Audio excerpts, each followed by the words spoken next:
સમાચારોમાં આગળ વધીએ ગીર સોમનાથમાં સોમનાથ મંદિરે પોલિયો બૂથ ઊભા કરવામાં આવ્યા છે। યાત્રિકોના બાળકો પોલિયોથી વંચિત ન રહે તે હેતુથી આ આયોજન કરવામાં આવ્યું। સોમનાથ ટ્રસ્ટ તથા આરોગ્ય વિભાગ દ્વારા વ્યવસ્થા કરવામાં આવી છે। યાત્રિકોએ પોતાના બાળકોને પોલિયોની પણ રસી અપાવી તો પોલિયો રવિવારની સોમનાથ મંદિરમાં ઉજવણી કરવામાં આવી। ઉલ્લેખનીય છે કે જે રીતે વડાપ્રધાન નરેન્દ્ર મોદી દ્વારા પોલિયોની પહેલ ચલાવવામાં આવી રહી છે, ત્યારે ગીર સોમનાથમાં વિશ્વ પ્રસિદ્ધ સોમનાથ મંદિર પરિસરમાં પોલિયો બૂથ ઊભા કરવામાં આવ્યા।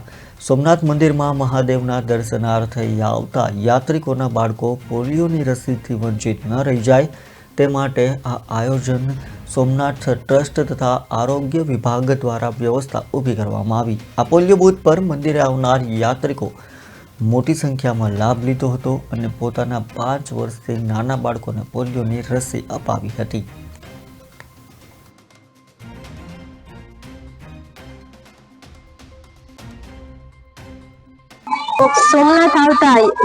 સોમનાથ આવતા તમામ યાત્રિકોને સવારના 8 વાગ્યાથી લઈ અને સાંજના 5 વાગ્યા સુધી અત્યાર સુધીમાં અમે ટોટલ 156 બાળકોને પોલિયોના 2 ડ્રોપ્સ પીવડાવેલા છે। અમારી તમામ ટીમનો સાથ સહકાર છે, જેમાં આંગણવાડી વર્કર બહેનો, હેલ્પર બહેનો અને આશા બહેનો દ્વારા પોલિયોના ટીપા છે અમે દરેક બાળકોને પીવડાવીએ છીએ અને હજી પણ આ કામગીરી અમે સાંજના 5:30 વાગ્યા સુધી આમનામ કન્ટિન્યુ રાખીએ છીએ। સોમનાથ આવતા તમામ યાત્રિકોને સવારના